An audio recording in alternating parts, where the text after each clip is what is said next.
Iyon ang mga kababayan, bago tayo magpatuloy sa ating pag-usapan, babati muna ako ng magandang hapon sa aking mga subscribers, sa aking mga viewers. Maraming salamat sa inyong suporta. Shoutout sa inyong lahat. Yun ang tuloy na tayo kagad sa ating pag-usapan. At sa video na ito, pag-usapan natin ulit itong napakayabang na si Epifanio Labrador. Ang vlogger nagtapang-tapangan, ngunit ang katotohanan ay supot naman. Yun ang mga kababayan. Epifanio Labrador nagpapalimos na. Grabe itong tao na ito, pati pamilya nito. Idinamay sa ginawang kahiyan. Nagtapang-tapangan ka. Minumura mo yung mga tao na walang ginagawa sa'yo. Tapos pala, humihingi ka pala ng tulong. Nagpapalimos ka sa yung mga taga-suporta. Nakakahiya kay Epifanio. Hindi ka dapat magtapang-tapangan. Kasi nga, kitang-kita naman. Kung halimbawa, may lalapit sa'yo, may magbabayad sa'yo, kahit bayaran ka siguro ng 100, gagawin mo na siguro ang lahat para masira yung tao na pinupuntirya ng nagbabayad sa iyo ng 100. Humihingi ng tulong mga kababayan para sa kanyang mga anak. Dahil nga daw malapit na yung pasukan. Naku! Pati mga anak mo, dinadamay mo sa kawalang hiya mo. Ang tapang-tapang mong magsalita. Ang lakas mong magmura. Yun pala, nagpapalimos ka pala. Wala ka palang kakayanan. Dapat itigil mo na yung kayabangan mo. Pwede ka namang mag-iba ng content. Pwede ka naman yung tawag nito mga kababayan, yung mag-charity vlog ka. Pwede yun. Humihingi ng mga tulong, naghahanap ng mga sponsor para tutulong sa iyong mga anak. Huwag ka nang makikisaw-saw sa politika at sa mga tao. Huwag mo nang tirahin itong mga politiko na ayaw mo. Dahil wala ka rin naman palang kakayanan. O may nagtanong sa kanya mga kababayan, sino ba daw maniniwala sa kanya? Ilagi naman siyang nakatakip yung kanyang mukha ng face mask. Ang sagot niya, para daw protektahan yung kanyang sarili. Akala ko may matapang ka. Bakit kami? Bumabatikos kami ng mga politiko, kung sino-sino. Ikaw, binabatikos kita. Ikaw supot ka. Pero hindi ako naka-Christmas. Ibig sabihin, handa kaming humarap sa'yo. Handa naming harapin kung sino man yung aming binabatikos. Hindi ka tulad mo. Nagkukunwari ka lang. Magpatuli ka nga, hindot ka, takot ka na. Tapos magtapang-tapangan ka pa. Tapos pala, manghingi ka lang pala ng abuloy. Magpapalimos ka lang pala. Para magkaroon ka ng pambili ng mga school supplies para sa iyong mga anak. Nakakahiyapan yun. Pati mga anak mo, dinamay mo sa kawalang hiyaan mo. Dinamay mo sa pangbubudol mo. Totoo nga talaga mga kababayan na itong tao na ito ay isa itong manggagancho. Magnanakaw ito. Sa kanya palang mga pananalita, talagang binubudol yung kanyang mga taga-suporta mga kababayan. O ito na, huwag na natin itong patagalin. Sabay-sabay na natin itong panoorin. Ito. Asa na? Punta sana. Ito, balik natin. Okay, sa umaga pumunta sana. Sana sa mga kababayan natin sa abroad, magkaroon po kayo ng konting puso sa inyong lingkod, Epifanio Labrador. Lalong-lalo na po, papapalapit na po ang June. Kung saan mag-aaral na naman po ang mga kabataan. Alam naman po ninyo ang ating sitwasyon. Sana po ay may mabuting puso na sumagot para sa pambili man lamang ng mga gamit ng aking mga at alam naman po ninyo na tayo po, dahil po sa ating paglaban, tayo po hindi nakakalabas basta-basta. Yun ang mga kababayan, ginagamit niya itong kanyang ginagawa para makapangbudol mga kababayan. Kunwari, bumabanat siya kung sino-sino, pinagmumura niya para magmukha siyang matapang, para magkaroon siya ng dahilan. O halimbawa, magtatago siya mga kababayan. Magtatago ako dahil hinahanap ako ni ganito, ni ganito, ni ganon. Tapos pala, ang kanyang puntirya mga kababayan, manghihingi sa kanyang mga taga-suporta. Tama nga talaga mga kababayan. Yung sinabi no ng ating ibang subscriber katulad nila Ma'am Joyce ng Japan, na itong tao na ito ay nagpapadala talaga ng GCash number para makapangganso, para makapangbudol, para makapangloko. Humihingi ng tulong kunwari mga kababayan para sa kanyang pamilya. Kunwari nagtapang-tapangan siya para magkaroon siya ng dahilan na humingi ngayon ng pera. Asa na ba yung 80,000 mo? O hindi ba babasa 80,000 araw-araw? Nasaan na ba yung pispan mo? Nasaan na ba yung tawag nito, mga gulayan mo? Asa na ba yung pinagyayabang mo? Ibig sabihin, ipipan nyo, puro lang salita, puro ka lang yabang, wala ka naman kakayanan. Tingnan mo, yung sarili mo, pati pamilya mo, pati mga anak mo, idinadamay mo sa kawalang hiyaan mo. Dahil sa kawalang hiyaan mo, hindi ka makalabas.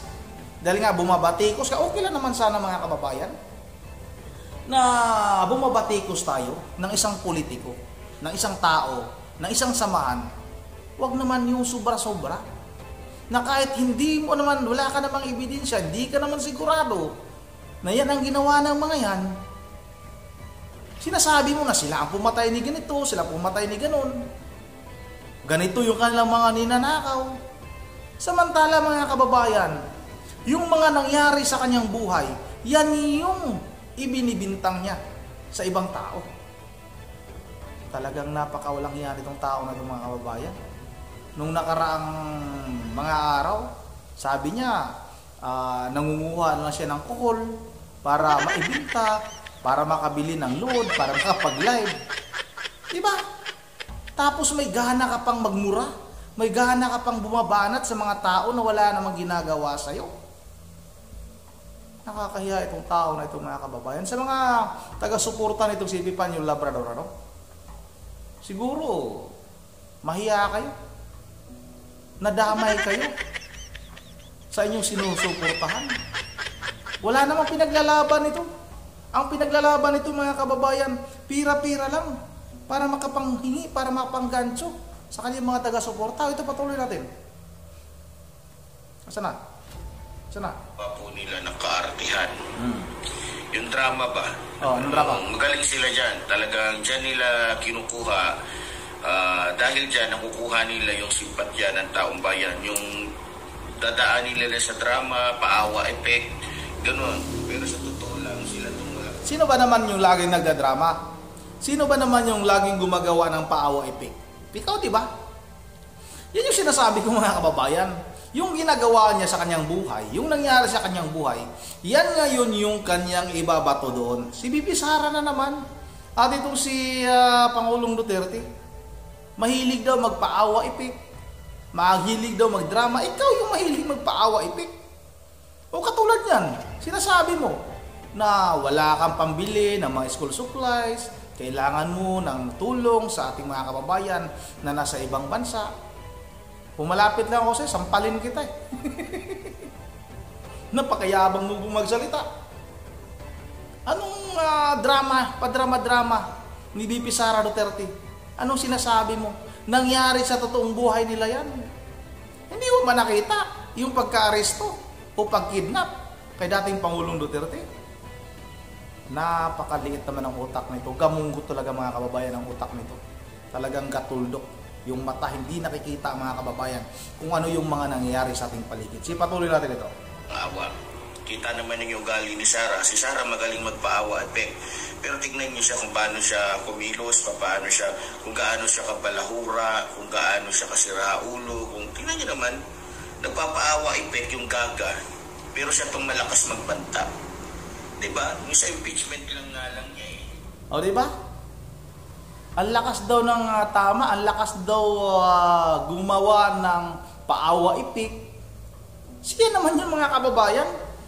Kailan ba gumawa si BP Sara Duterte na nagmamakaawa? Ang personalidad nila Pangulong Duterte o dating Pangulong Duterte at ni Vice President Sara Duterte talagang palaban.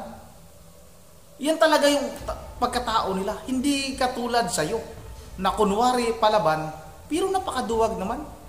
Hindi mo nga kayang ipakita nga yung mukha mo. Yan yung napakatagal ng hamon natin sa'yo. Hamon namin. Ako, hinahamon talaga kita. Kung totoong matapang ka, nagpapakita ka ng mukha, tatanggalin mo yung sunglass mo, ipapakita mo yung mata mo. Ipakita mo yung ilong mo na 3 butas. Huwag kang mayabang ipipan yung labrador, hanggang salita ka lang. Wala kang ibubuga. Pawa, ipik. Gumagawa ng drama, ikaw naman yun. Usi, patuloy natin, mga kababayan. Diba? Anong sabi niya doon? Diba? May sinabi siya doon. Ano sabi? About sa dugo. Dahil malapit ng yung impeachment, diba? Oh. So, ganun pa man. Ano din? Tungkol sa dugo, hindi mo alam. Hindi niya may paliwanag, mga kababayan, kasi hindi niya maintindihan yon. Yung sinasabi ni Vice President Sara Duterte na gusto niya ituloy itong impeachment na to.